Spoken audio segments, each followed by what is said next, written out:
us your guidance and your wisdom as we work through these important meetings and do all these things in your most holy name. Amen. We had a pretty aggressive schedule for 11 o'clock. Those of us in the Senate might have to go back and make one more vote, but didn't want to hold this up in the meantime. Maybe their points of personal privilege will go so longer than this meeting. I don't know. We'll see.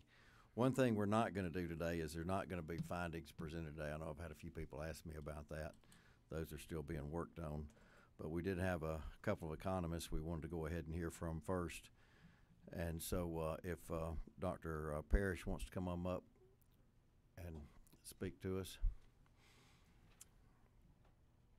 And Dr. Jerry Parrish, who's the chief economist for the Metro Area Chamber, formerly from Florida and elsewhere, I guess.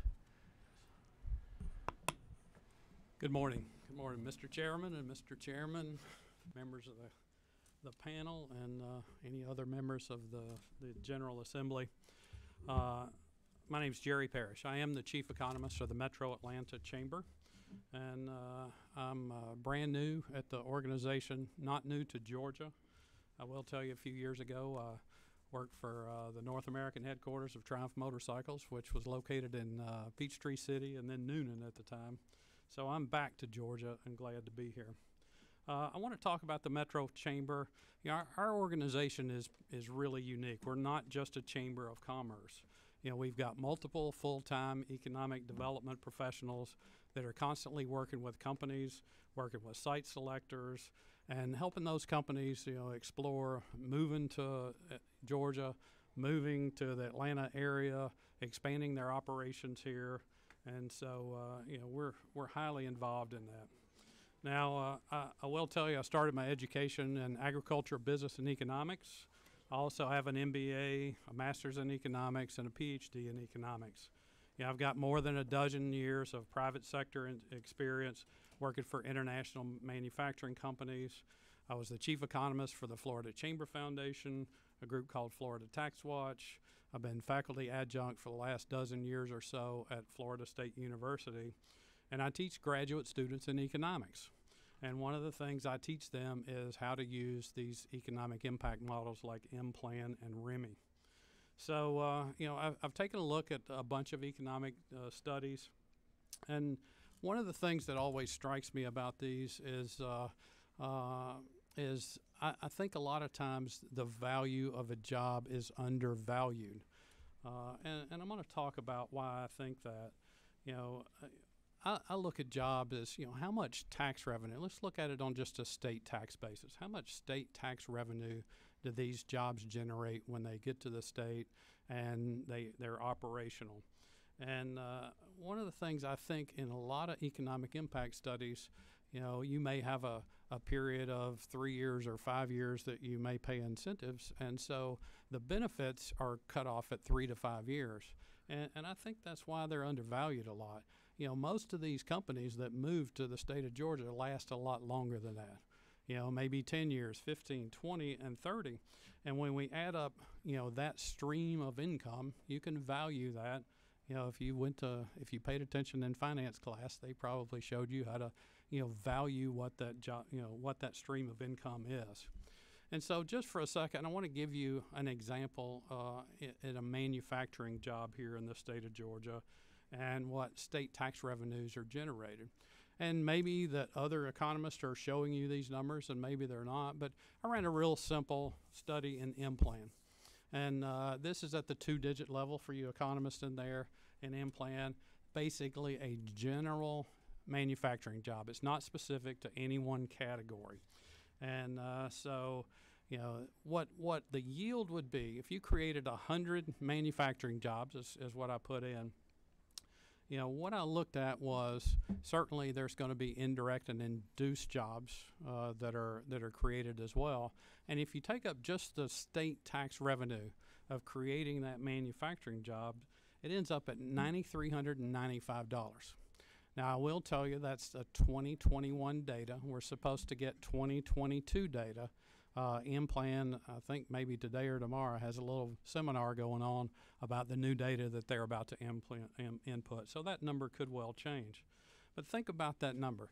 $9,395, if over 10 years, that job is worth $10,000, almost $94,000 in state tax revenue. And, you can always compare that against the incentives that you pay, but it also could last 15 or 20 years or 30 years or, a lot longer than that. And we know that incentive payments do not last that long.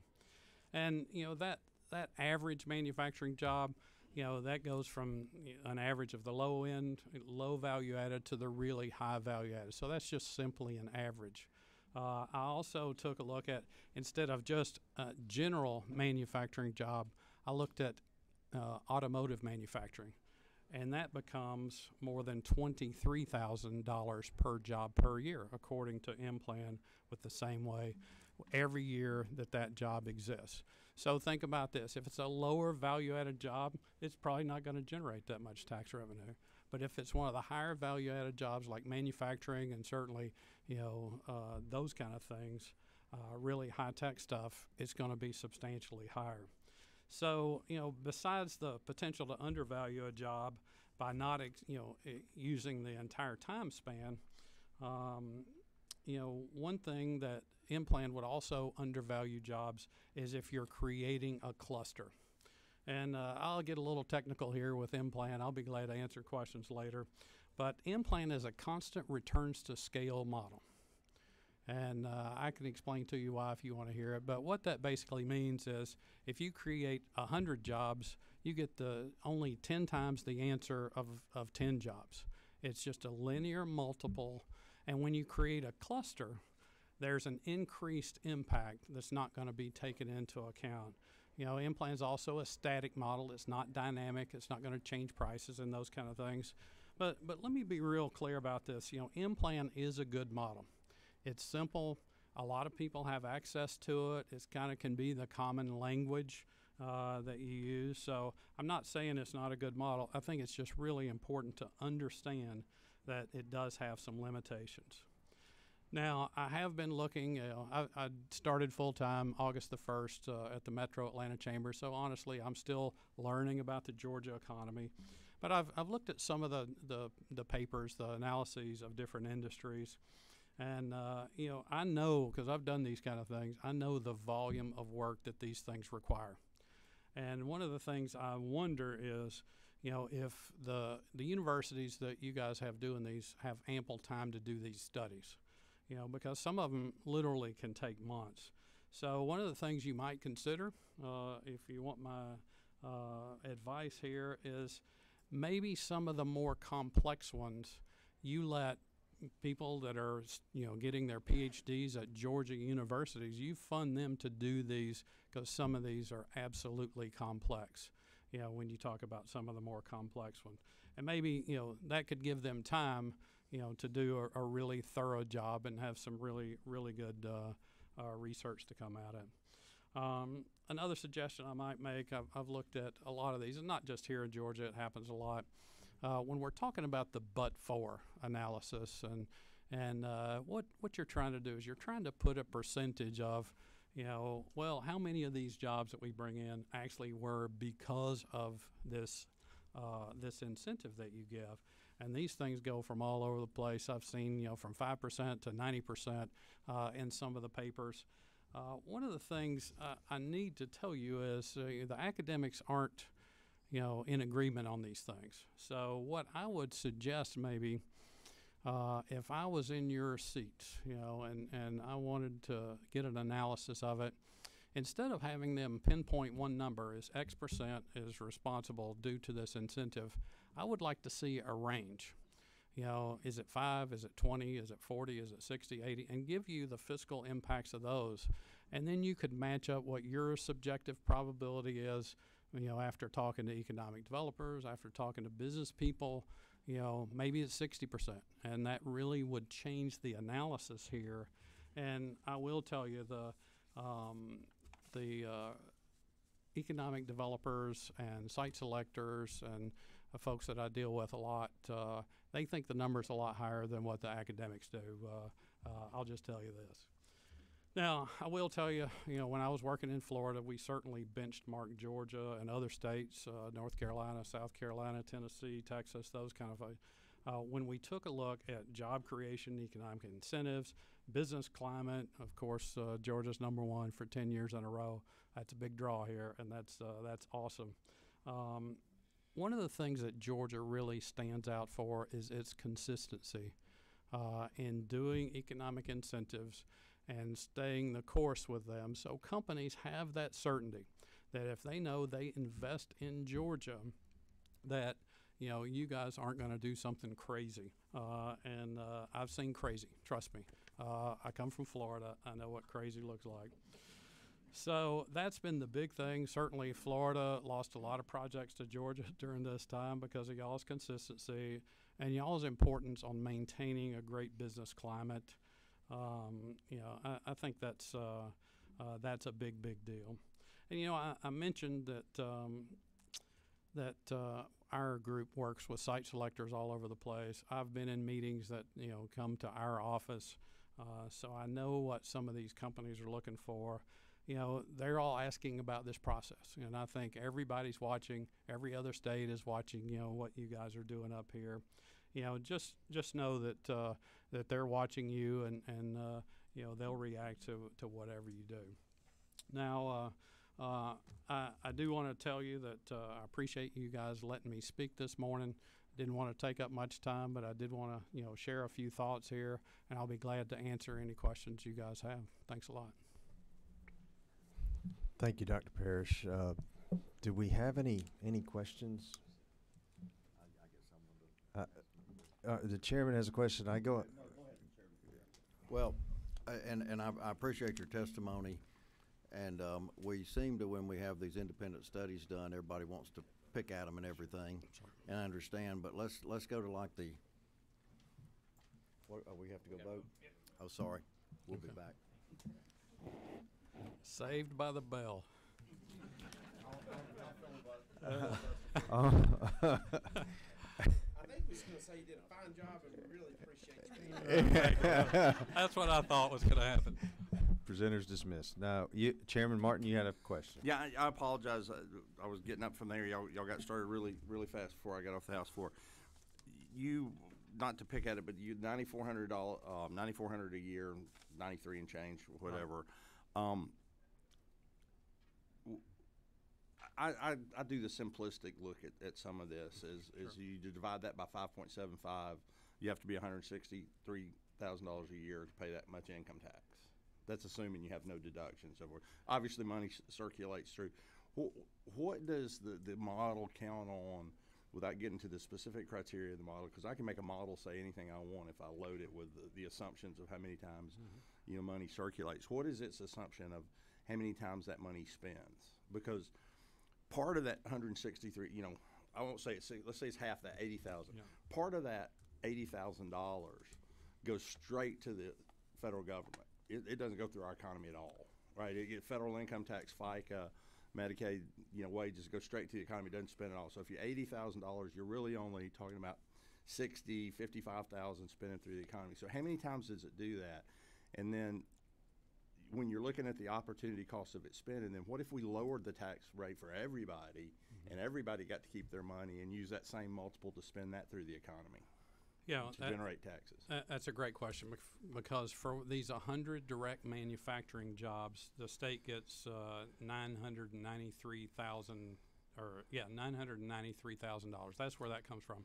The feds get $3.4 million out of that. In other words, but I mean, how is that calculated? I mean, if I can load the model to make it say twice that or half that, I mean, it gets 93,000 based on what? A 5.75% income tax, an 8% sales tax.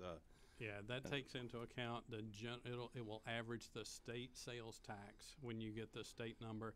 If you do it on a county basis, it'll actually use the county sales tax and the state sales tax on top of that, and what the feds get. Would you be willing to share the criteria that's loaded into the model so that we see where that 93 comes from?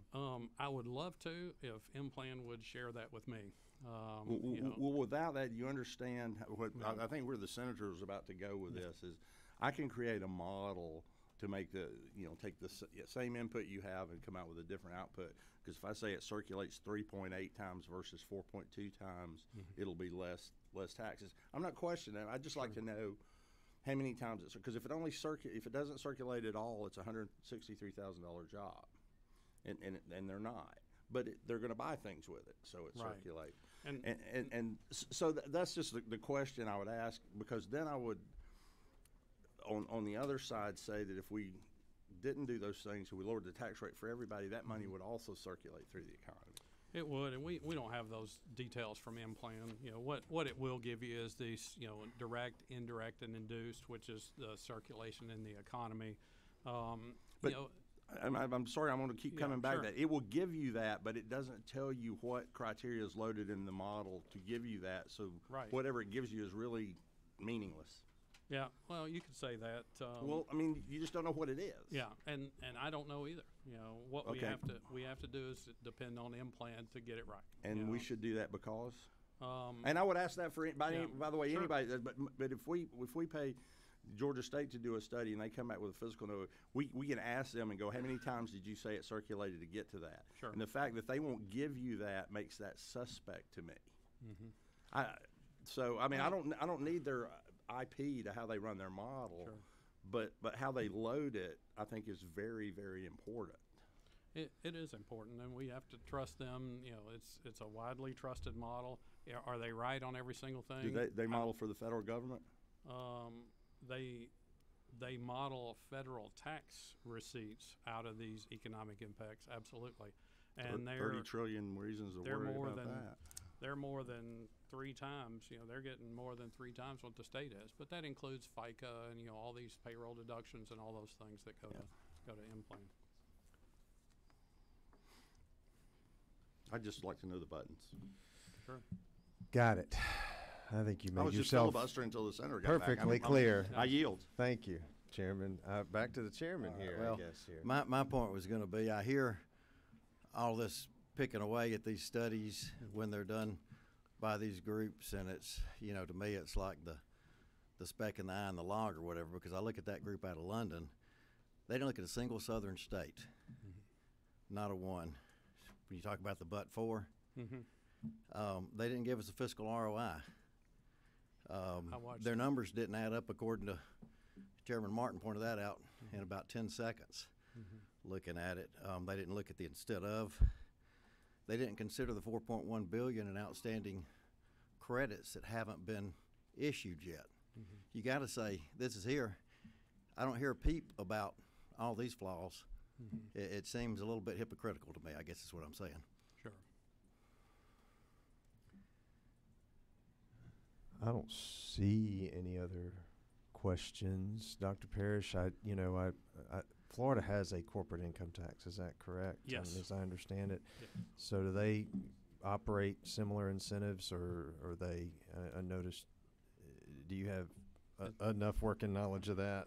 It's been an interesting process down in Florida because not only has Florida killed its public-private partnership to do economic development that was called Enterprise Florida, they are folding that process into 2 different organizations. One of them is state-run, total state employees, and then another group that's responsible for the international recruiting. And you could basically say this, that they've killed their economic development incentives. And that's why, Georgia should expect more on a given year opportunities for companies to move here, because Florida has decided not to be in the game. Not to be in the game. Yes, Chairman. Chairman Albers. Thank you, Mr. Chairman, and great to see you again, Dr. Parrish. Appreciate all your work on our Workforce Study Committee. Only one clarifying question, because I know we're talking about impacts and we're using Florida as an example. It seems like Florida's got a pretty low unemployment rate of 2.8%. Seems like something must be going right down there. Yeah, that's a good point, because we've had a lot of people move down to Florida over the past few years to fill a lot of those jobs. What I might caution everybody to think about, because I get the same thing, I'm actually leaving here and going to speak in Florida in the morning at an economic development conference. And one of the things that has come up is, well, why should we be doing economic development when we've got full employment right now? And what I remind people is we're not going to have full employment the entire time. And it's frustrating for a lot of the economic development professionals because until things go really badly, you know, nobody values economic development. It's like, well, why should we do this? Because companies are moving here anyway, people are moving here anyway. I can remind you of some times when things weren't so good in the economy and people would have done anything, you know, to bring more jobs. It's not been that long ago. So really what I'm thinking about is the longer term, you know, what you get when you do economic development incentives and you pick those high value jobs that you want to diversify your economy. You know, if you don't do that, you get more of the same. And in Florida, I would say, you know, if you want more tourism jobs, then, you know, let's not do any economic development to diversify the economy and go to higher wages, higher value added jobs, because you will get growth just due to population growth in all the southern states right now. But what you want is those high value jobs that create those high wages, create those high tax impacts, and those are the ones that you guys are already targeted anyway. Dr. Parrish, thank you. Thank Appreciate you being here. And I know we, you know, kind of throwing some of this together just to explain a little bit. I know we've had several meetings, and I'm sure to everybody's disappointment in this room, this will be our last and final meeting. But we have tried to piece together some things that we haven't been able to cover. Many of y'all have traveled across the state with us and have appeared and presented, and just wanted to say thank you. And I thank you for being here. And Thanks. if you're going to hang around, we may end up with some questions before. Yeah, I'll be around a little bit. I'm flying to Florida here in a little bit, but I do want to, you know, reach out. You can find Marshall and Leanna. They know how to get a hold of me. If you guys have questions, you want me to come to your office, come to your district, you know, I'll be glad to do it. That's my job, to help explain all this stuff to nice folks like y'all. But thanks for having me. Thank you for being here. Appreciate that. And we have one other presentation from Mr. Kyle Wingfield. Again, thank you for being here and participating today. Well, it's my pleasure, and we really appreciate the invitation to appear before the committee today. I am Kyle Wingfield. I'm the president and CEO of the Georgia Public Policy Foundation. I'm sure many of you are familiar with our organization. I'll give you just a little bit of background about it, but we're a nonpartisan, nonprofit think tank based here in Atlanta. We focus only on state issues of economic and fiscal impact. We've been around since 1991, and our mission is to improve the lives of Georgians through public policies that enhance economic freedom and opportunity. And we think that's a very, very relevant mission to the work that this committee is doing. Unlike the previous presenter, I'm not an economist, although I've played one in the newspaper for a number of years. But I have the pleasure of working with a lot of economists. And one of them y'all got to hear from earlier during this committee's work, Ray Hederman from the Buckeye Institute. We've been partnering with his team on a study of several different tax reform scenarios that could inform the work that you're doing here. As I let Chairman Blackman know this morning, unfortunately the building of that, the data set and the model and taking account the hyperinflation of the last couple of years is taking them a little bit longer than they had anticipated. So I don't have those results for you just yet. I will be happy to share them with the committee as soon as they're done in the next couple of weeks. I do apologize for that, but it's just a process that, as Dr. Parrish said, you know, you want to get these things right and you want to be able to look at various factors. And the inflation of the last couple of years is really throwing off a lot of the assumptions that some of these models have used for a long time. So they're trying to be very diligent and take as good account of that as they can. With that said, I do want to, having been mindful of many of the presentations y'all have heard over these past several months and all the information you've gleaned, I thought I might give you something of just a little pep talk this morning as you think about the work and the direction that you're trying to take. We do believe that Georgia really has a once-in-a-lifetime or maybe even rarer opportunity before it right now. And why do I say that? Well, Georgia's prudent fiscal management presents the chance to position the state as a national leader for years, maybe even decades to come. And I want to take a moment to recognize why that opportunity exists. Every dollar collected in taxes is a dollar that Georgians can't use to save or invest, which is the lifeblood of the economy. Now, that's not to deny that tax dollars support important functions: K-12 education, higher education, public safety, infrastructure, safety net programs. But each tax dollar collected before it's spent should be weighed against its potential use by the private sector. As the French economist Bastiat observed, there is the seen and there's the unseen. We can see how a tax dollar might be spent to create or expand a government program, but we have a harder time seeing how it might be used by people that we don't know, dozens or even hundreds of miles from here. One way to gauge whether the state is doing a good job of weighing such uses is to compare the change in spending level over time to changes in population and inflation. Over the past 10 years, the rate of inflation nationally, plus the rate of population growth in Georgia, has averaged about 3.6% per year. Over that same period of time, the state budget has grown by about 5.4% per year. That means spending growth is about 1.5 times faster than people and prices are growing. Now, some of you might find that alarming, but Georgia's saving grace is that it's actually been spending less money than it's taking in. Total state treasury receipts over those same 10 years have averaged about 7% per year. All of which is to say, you and your colleagues in the General Assembly, in partnership with Governors Deal and Kemp, have struck a pretty good balance over time.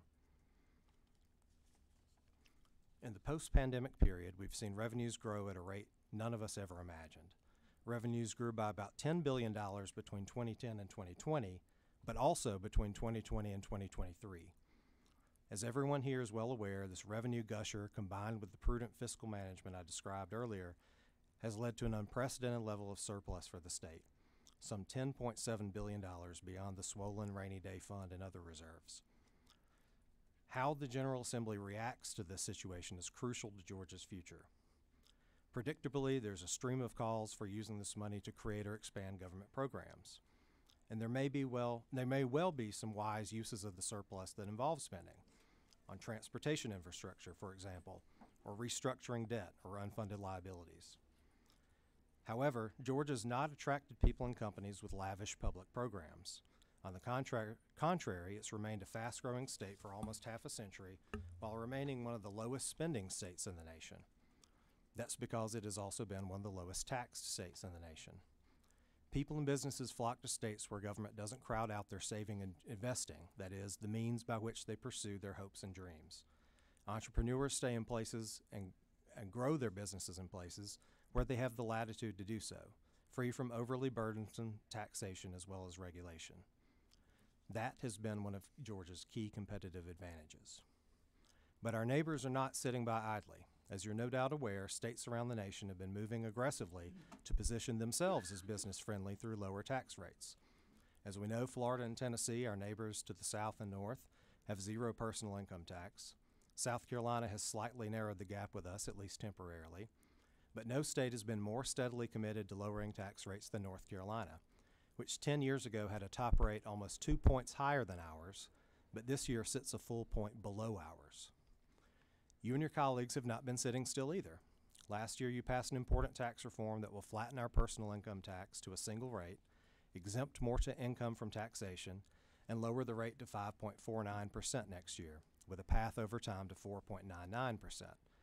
But whereas that would be competitive with North Carolina today, that state has its own downward path to 3.99 by 2027. So your work here is not yet done. Whatever your goal ends up being, and we would suggest considering accelerating those tax cuts that were included in that bill and perhaps setting a path beyond that, there are a couple of different models you could follow. We can find one in Iowa. That's a state that has a college football team that's not very good at scoring points, but it's also home to a legislature that's been putting points and wins on the board very regularly lately. You can talk to me later if you'd like to hear more about what they've done on school choice, but for now I'll stick to their tax reform efforts. For years, Iowa had a graduated personal income tax structure with a top rate of almost 9%. It also had a modest reserve known as the Taxpayer Trust Fund that allowed lawmakers to sock away up to $60 million at a time to be refunded to taxpayers. That was nice, but in 2018, Iowa's lawmakers lifted the cap and renamed this fund the Taxpayer Relief Fund. Once the state's primary rainy day funds are full, lawmakers can put money into this fund and use it for a variety of types of tax relief.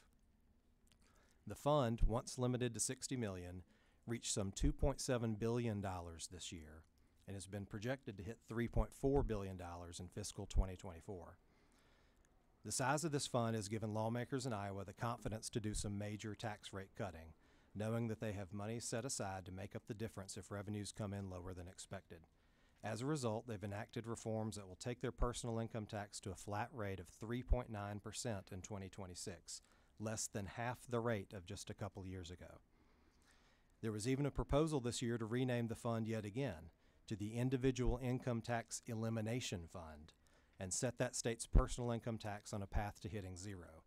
That's something no state that had a broad-based personal income tax has ever achieved, but Iowa may accomplish it by setting money aside to make it happen. With far more money in the bank here, that's a model Georgia could consider. The other model to consider is North Carolina's, and it's closer to the purpose of this joint committee, which is reviewing Georgia's tax credits. Put simply, North Carolina has managed to lower tax rates for all by slowly broadening the tax base. It has done this by eliminating some tax breaks, both individual and corporate, deemed economically inefficient. It's also broadened the sales tax base by taxing more consumer services, essentially reducing another type of tax break.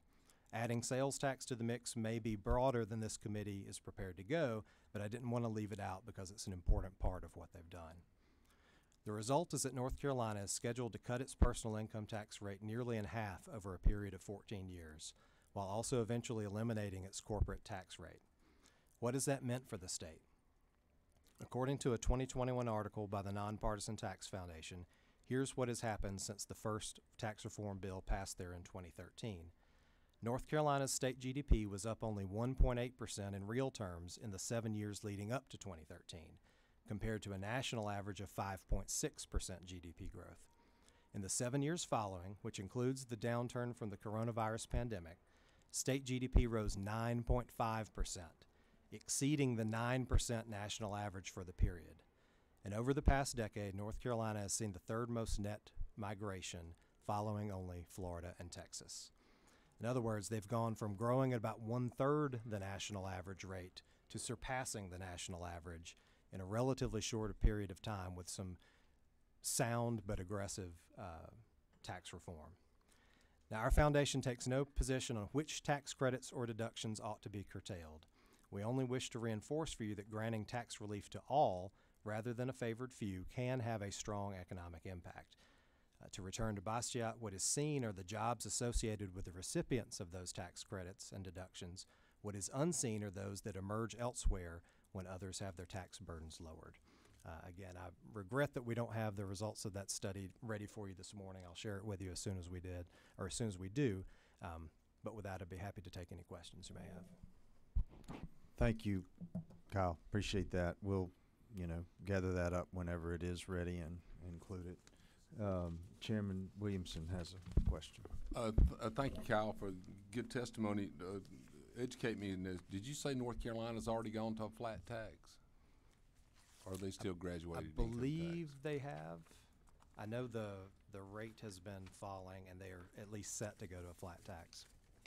I'd have to double check that. Thank you. Do you plan on hanging around for a minute? I know our Senate colleagues were called back into the floor, and once again, we're trying to adjust accordingly as best we can. But happy to stick around. Thank you for being here. I know that I certainly owe a big deal of thanks since we, not to kill time, but to David and to Alex and to Diego and to Austin and all the different folks that help participate in all of these various meetings. Blake, I see his over there. He made several. And our panelists who have been available and traveled across the state as we've tried to listen to all those that wanted to be heard on the subject. But I wanted to turn the floor over to them. If you want to start, Representative Carpenter, Chairman Carpenter, if y'all have any closing thoughts that you'd like to say. We do have the departments here, Department of Community Affairs, Department of Revenue, and I think Audits. Matt is here with us as well, if there are any particular questions that may be directed. But as we kind of wrap up this series of meetings and our panel work, I just want to say thank you to all of y'all. Thank you once again to all the people that participated. Thank you to the departments, the administration, and our staff that have worked very, very hard.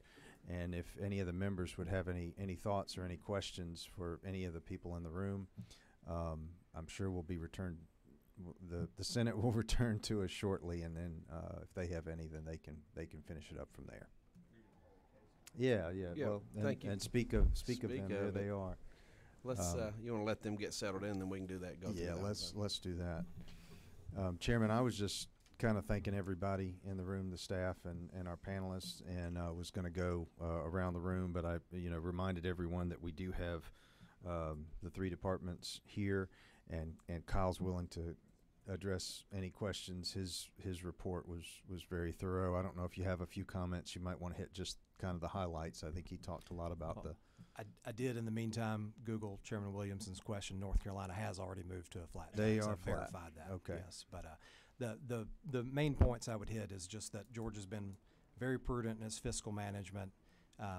It's not been spending all the money that's been coming in, but it's been growing its spending a little bit faster than population and inflation. So it's hitting a balance in between the two.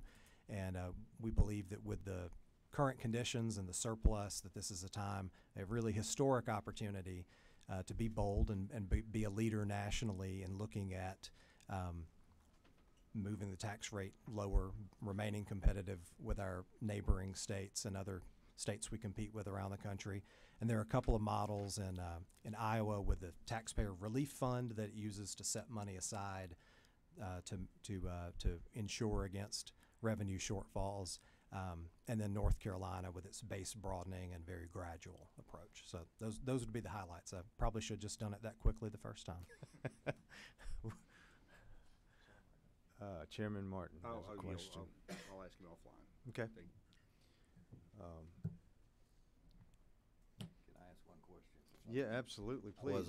I wasn't here for all of it, but I guess they're right now, and I was with some of those people at a national finance meeting from North Carolina. I think they're at 3.9. I think they're at 499 going to 399. 399, and I think they've got plans to go to 3.2 in the pipelines. And of course, the corporate tax they're planning on completely That's right. eliminate. And so they're saying they're taking those billions and spreading them out. And if any of y'all were on social media, you'll see that North Carolina is heavily advertising about they're the place to come do business now. That they're our number one competitor in the South right now, I believe.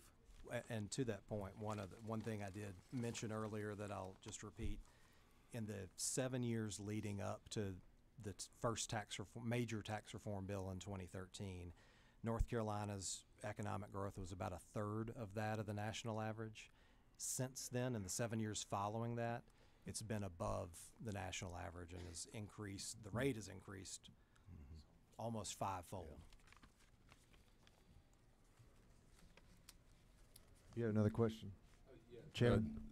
Cal, as far as North Carolina is concerned, did they establish a taxpayer relief fund like Iowa did?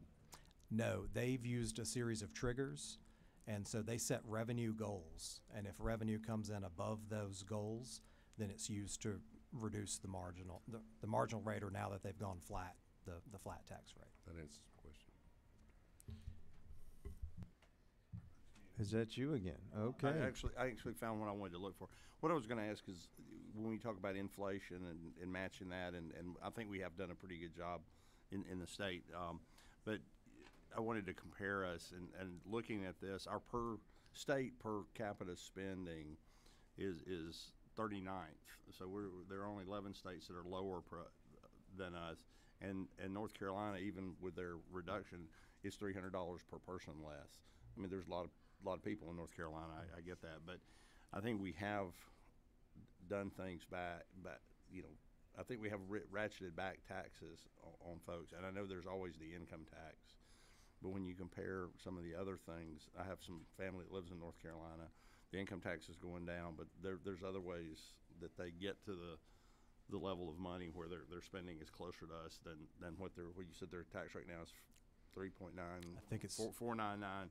going So to just 399, a point of they're getting the money from someplace.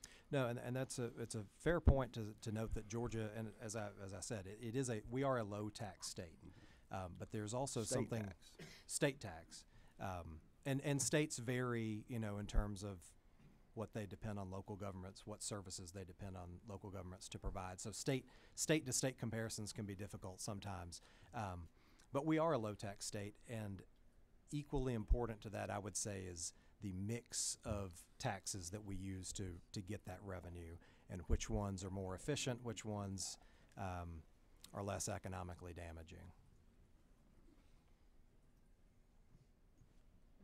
Oh, we back to Chairman Williamson. Okay. I'm sorry, Cal. Help me in round numbers. It's probably a Chairman Hatchett question, but what is our approximate amount of our rainy day fund now? It's a little over $5 billion, I believe. 5 to 7, 5.7 billion, and Beyond that. beyond that. Okay, I just want to get the numbers.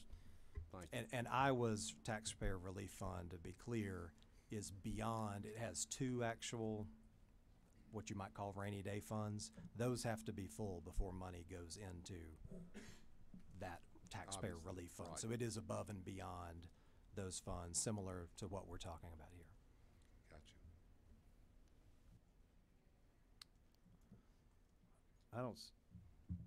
I don't see any more questions for you, Kyle.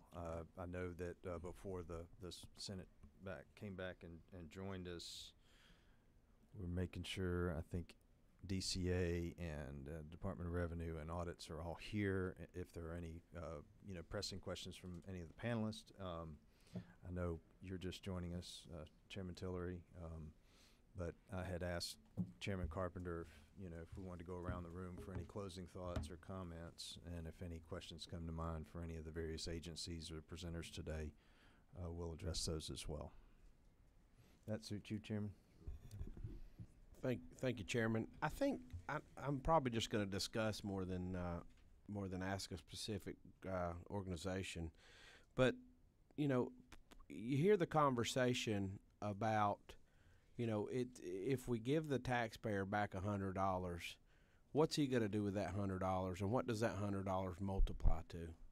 And then you have conversations here where we're talking about tax credits going to organizations that takes that $100 and makes it $400. Or makes it $1,000. And so I guess for me, trying to look at it simply, how do we rectify, how do we know when you give the $100 back to the taxpayer that he's going to actually not turn that money into $115 instead of $100? And as an economy, you strategically attract certain organizations or industries to your state that at the end of the day will rise it up higher than it would be if you gave it back to the taxpayer. And so that, for this panel to discuss, I would love to hear your thoughts on it. I mean, obviously in a perfect world, you give the taxpayer $100, he turns it into $400 and everybody's happy, but I don't think that always occurs. And so I think federal stimulus money probably showed us that, right? Is we gave a lot of money to a lot of people, and I don't think after 6 months they were better off than they were before. And so that's my question to this panel is what are y'all's thoughts on that? Chairman Hatchett? We'll certainly contemplate those, thank you, Chairman. Thank you, Chairman Carpenter. So I'm supposed to pontificate? No, just wanted to thank you. If you had any comments. No, just that we've looked at a lot of stuff, heard from a lot of people, heard some good arguments for everything, and I think we need to just continue to do what my colleague across the table, he and I do in the spending world of this, and look at black and white, and look at the facts, and make sure we're doing what we know we need to do for the future of the state. And it, you know, not doing much pontification, but to look at the, you know, the facts and see where we are. Thank you. You've used up most of your time today already, Chairman Martin. I don't know. I'm just kidding. You all won't believe this, but I actually felt him kicking me from all the way over there. No, I want to be clear based on my questions of the economists. I don't ask those to go after a specific tax credit. I just think we want the real numbers. When somebody throws out a model, you know, like the one we got from the folks in the UK, you want to know what it really means. That doesn't mean you're going to get the information and say do away with the tax credit. And so when I ask questions about that, it's not that I don't think we're getting a value. It's just when you're trying to tie your bow on that. The other thing I would say is all of this nobody is targeting, and I think Chairman Hatchett, Chairman Tillery, I'll even compliment a senator today, you know, are doing a good thing. And everybody has wants in the state. I always remember that. But it's our job to make sure we do needs first. We do needs first. There are people coming for appropriations, I know. There are people coming for more tax credits because there happens to be money in the bank. If it's not a good idea when there's not money in the bank, it's not a good idea when there is. And that's what we all have to look at. So if a tax credit is being scrutinized, if a tax exemption is being scrutinized, it doesn't mean it wasn't a good idea.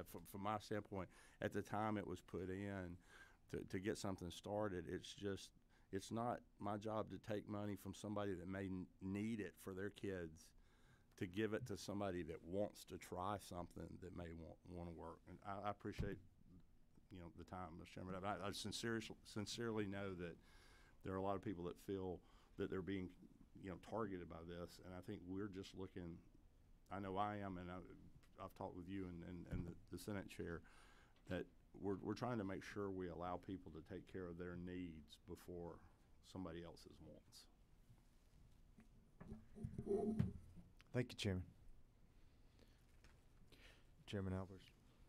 Thank you, Mr. Chairman. Appreciate everybody who has presented to us and met with us during this process. It's been tremendously helpful. I'm looking forward to perhaps some discussions in the next few weeks more about general policy, similar to when the Tax Commission met back in 2010, of things such as taxing inputs versus outputs, decisions that were made a long time ago. And I remember when we talked to former Governor and U.S. Senator Zell Miller back in 2011, he said one of the biggest mistakes he ever made was eliminating the tax on groceries, because it didn't really impact most people. Nobody can really understand your grocery tax bill, and the total sum that we could give back in income taxes would greatly probably offset that number. So I think more policy-related questions is what I'd like to see us look at here before we develop our final report. And the last thing I'd like to mention is I really want to thank departments of audits here at the state who have taken on the business that we dictated in Senate Bill 6 to come up with those comprehensive reviews. And I do want to remind everybody, because they were very gracious to help report some of those, that they do include the halo effect, because that was a question that was asked many, many times. And they are, in fact, including that in the reports that you have seen that have been posted online. And I think it's important that we have one source of the truth as we're looking at reports to make sure that we all can make good fact-based decision-making. Thank you, Mr. Chairman. Thank you, Chairman Albers. You got anything, Not Mr. Chairman? much to add. I like what Chairman Hatchett said when he mentioned just follow the facts, and bottom line, just follow the facts and the data. I share some of Chairman Martin's concerns about the black box. I don't quite understand it. I wouldn't want to trust that to be everybody says it works. It must, but I'd like to see more data on some of these models. And I appreciate the work of the committee, especially the chairman, that put so much effort into getting input all around the state. So, you want to go, Chairman? You're good. Chairman Kaiser. Thank you. Yes. I didn't come prepared to make, statements or anything, but as I've sort of percolated these ideas over the course of the committee's work, it brings me back to my kind of core values that I don't think it should be our role picking winners and losers in different industries. Every single tax credit that comes forward can be substantiated at the time it's brought forward. It is creating business that we didn't previously have. So it's really hard to vote no on them, but as a business person, I think we would be better off reducing the rates for everybody across the board so that everybody is a winner instead of picking winners and losers. I do think we are in, as Mr. Wingfield said, kind of a lifetime opportunity here. I mean, this is really unprecedented, our fiscal strength. And I hate to see us blow the opportunity to reduce taxes for everybody across the board. That's a little outside of the scope of this committee, but I hope everybody will think about it. We used to criticize tax and spend liberals that would tax more than we needed and started paying for wants rather than needs. I feel like our legislature now has become sort of a tax and save legislature. We got the rainy day fund full 15% and another $11 billion on top of that. We are taxing our citizens an extra $11 billion for money that we're not even appropriating because we feel like we have met all the needs. I mean, QBE formula is fully funded. I mean, we're all in pretty darn good shape economically. So I hope we will think about those deeper issues and take advantage of this opportunity in a thoughtful manner. Thank you, Chairman. Representative Buckner. Thank you, Mr. Chairman. I really appreciate, and this is no pun intended, the wealth of information that we've received from all of these different meetings. The speakers have been, whether we agreed with them or not, extremely informative and factual and helpful, and trying to learn more about the taxes and the way that we do them in Georgia and in other states as well, and that's been incredibly helpful to me. There have been two really burning questions for me throughout the process. I come to the Ways and Means Committee with a balanced scale in mind, that everything we take away has got to be balanced by somebody paying if we're going to keep our funding level at the same so that these guys can appropriate it. And I think about, when I'm at appropriations, are we actually spending the state's money like I would spend my own personal money at home on things that need to be spent or not? So with those as my guiding principles, one of the things that, and this kind of tags on to Representative Carpenter's statement, if we figure out ways to give back more tax money to the citizens, which as a taxpayer myself, I don't mind that at all, but that means we have less money to spend on services that might be needed by citizens. And is that amount of tax money we give back enough to help them secure that service, and is that service even available? Because sometimes the services that government has to provide for the citizens are not services that the private sector wants to provide because it's not a profit motivated industry.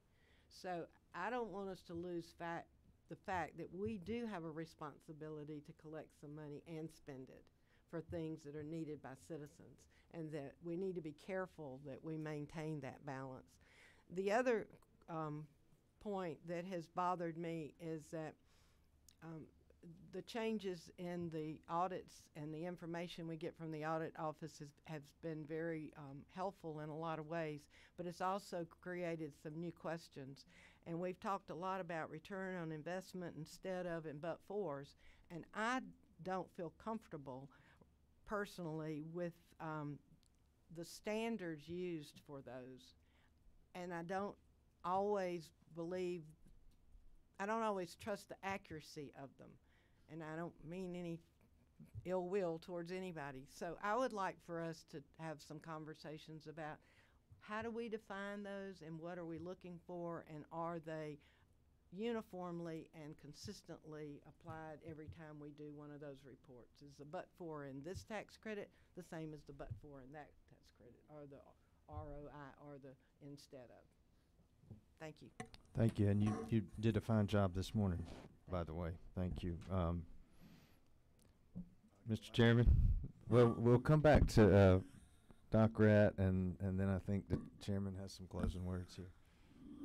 Well, first of all, Mr. Chairman, thank y'all so much for convening around the state and helping us gain, as our colleague from the House said, a wealth of knowledge about these topics.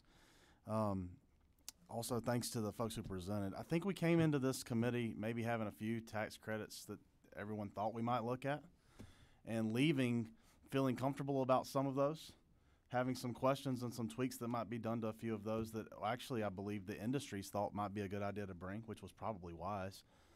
And then maybe having some questions about ones that weren't really even on the radar at the time things began.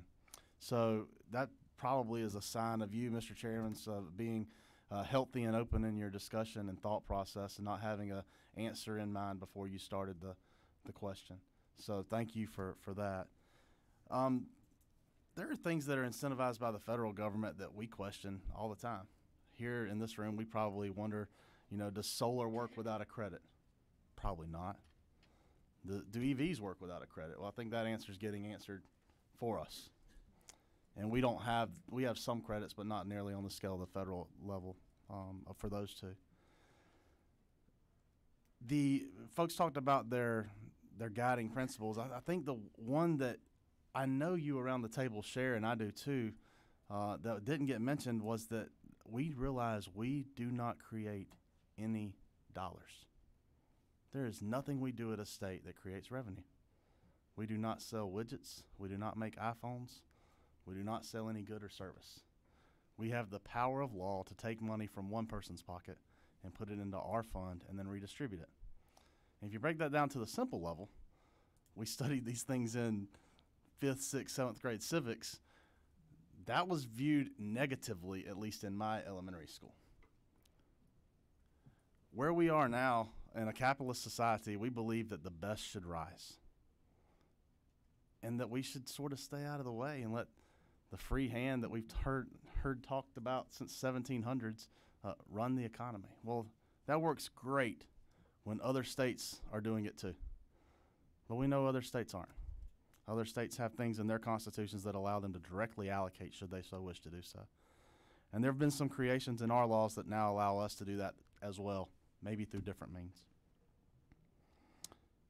The but-for analysis that, again, my colleague in the House talked about, that's going to be the ultimate fighting point forever. If we did this, would that have happened or not? And we're going to be able to hire experts on either side to tell us that to the end. What I am impressed about is what the governor's done over the past 6 years. When we came in 6 years ago, I think we were talking about employees a little bit, but we really knew that we felt our limiting resource was water, had been for the past decade. Now we're talking about our limiting resource being water, employees, and even electricity. And it's because of the amazing economic growth we've seen across this state. #1 state for doing business for so many years in a row now that I don't know if I'm right if I say 8, 9, or 10, and nobody even questions me.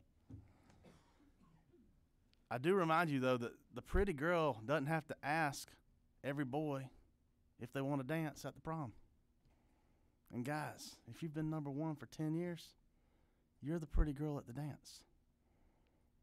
I think we're going to continue to have issues with employees, with transportation issues, stressing of our system, as long as we continue to incentivize things that we maybe didn't need to incentivize in the first place. We do have a huge surplus. I heard that mentioned 2 or 3 times, and I've only been in here 2 or 3 minutes. $16 billion. That's 6 months' revenue for the state. We have $4 to $5 billion in outstanding credits. That could be cashed in at any point in time. I don't think there's going to be a rush on them. But that wipes out your rainy day reserve and puts you on your undesignated reserve overnight. So while we are in a great fiscal position, I think it's extremely important that we evaluate these credits just like we're doing now every year, if for the only reason that I haven't heard a whole lot of talk about new credits while we've been evaluating old. So I walk away from this committee with a few things. One, I feel some things that I thought were true in the past probably aren't. Some of the things that I probably didn't question in the past, I probably should. And at the end of the day, I appreciate you two, Mr. Chairman, for coming to this without an answer before the question and letting everyone have a fair shake at the table. Thank you, Chairman Turley. Well put. Doc Rett came in, and I think you had a few comments, did you not? Appreciate it. Thank you. I was just thinking about how, we've traveled across the state and visited various industries who have benefited from this tax credit. We North Georgia, South Georgia, East Side, West Side, all across the state. In Athens, we saw where a person started out with one truck and now has many trucks because of business that resulted from the tax credit. In North Georgia, they talked about how tax credits helped them to compete against countries that receive subsidies, so that way we can have manufacturing made here and kept here in Georgia. How do we find a balance? That's a good question. But I think we have to be careful because we had the banking industry here a number of years ago, and we didn't get it right, and now Charlotte's the banking system of America. I know because I was trying to get a loan last week. I had to go to Charlotte, That's it. But I appreciate the fact that we've come together to review this and try and look at it moving forward so that we can continue to nurture it and keep it but look at the other side in terms of trying to find that balance. Thank you, sir. Finished. All right. Well, we appreciate everyone being here. We've taken an incredible amount of information over the last few months. In some ways, I think we may have more questions than we had to begin with as we dig into this. And I do want to also thank the Department of Audits for their tremendous work on this. In many cases, they've allocated and said 100% of this is coming from this, even though that's probably not true. I think they've bent over backwards to put out fair reports, and I appreciate the tough work that they do on this, and think that we're certainly better off with the state with their analysis. The question was earlier about if we give this guy $100,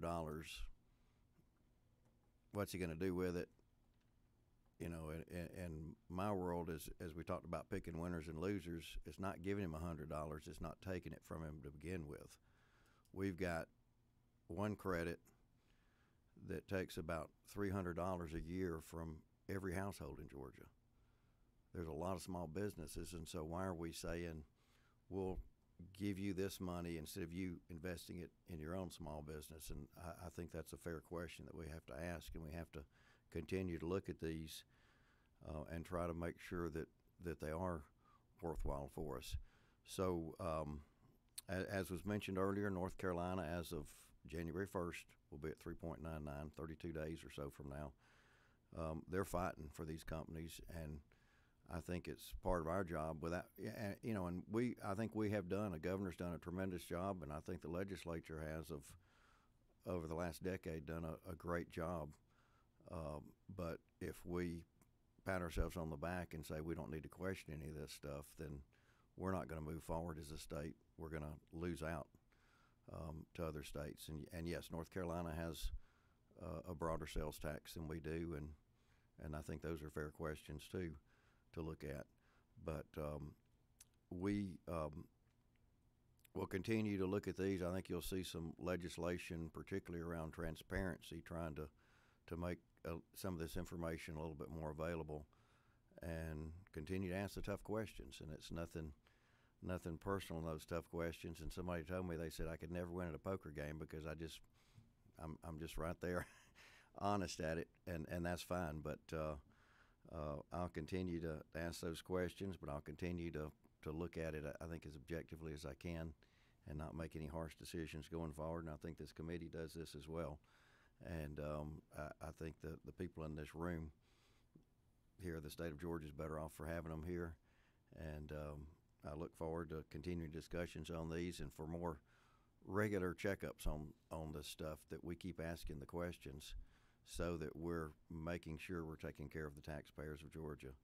Again, thanks everybody for your input. I think we got some incredible information from a lot of departments and a lot of people out there in industry, and we will continue doing what we can for this great state of Georgia. All right, we got a room full, still. I guess I've never been part of a joint panel before. And,